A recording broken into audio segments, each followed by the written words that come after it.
ফারহান ফাইয়াজ রাতুল নামটা মনে রাখবেন। একদিন পৃথিবী ছেড়ে চলে যেতে হবে।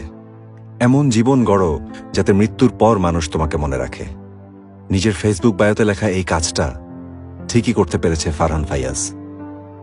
ঢাকা রেসিডেন্সিয়াল মডেল কলেজের ইন্টার ফার্স্ট ইয়ারের স্টুডেন্ট ফারহান ছোট থেকেই প্রচণ্ড বুদ্ধিমান। কলেজে থাকতেই বিশ্ববিদ্যালয়ের বই পড়ে। টেবিল জুড়ে সাজানো আছে ফিজিক্সের বিভিন্ন লেখকদের বই। বড় হয়ে পদার্থবিদ হতে চায়। ফান্ডামেন্টাল ফিজিক্স নিয়ে পড়াশোনার জন্য বিদেশ যাওয়ারও ইচ্ছা আছে তার। কিছুদিন আগেই জন্মদিন ছিল।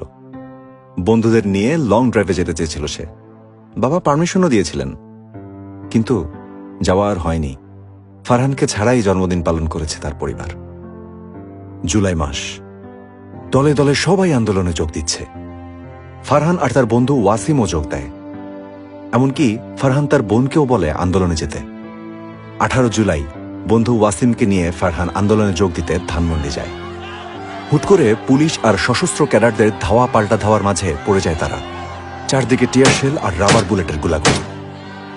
ওয়াসিম বসে পড়ে ফুটপাতে। কিছুক্ষণ পর শুনতে পায় ফারহানের বুকে গুলি লেগেছে।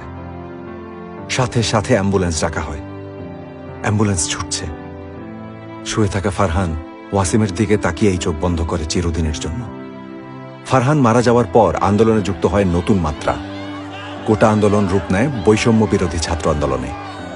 মারা যাওয়ার পরও ফারহান রাজপথে থাকার অনুপ্রেরণা জুগিয়েছে কোটি কোটি মানুষকে। ফারহানদের আত্মত্যাগেই স্বৈরাচার মুক্ত হয়েছে দেশ। বৃষ্টিতে ভিজতে না পারা, বাসেও চড়তে না পারা ছেলে ছিল ফারহান ফাইয়াজ। আর আজ সে আমাদের সবার সাহসের কারণ। ফারহান ফাইয়াজ, শহীদ ফারহান ফাইয়াজ নামটা মনে রাখবেন। মনে রাখবেন জুলাই বিপ্লবে নিহত এমন সকল শহীদদের।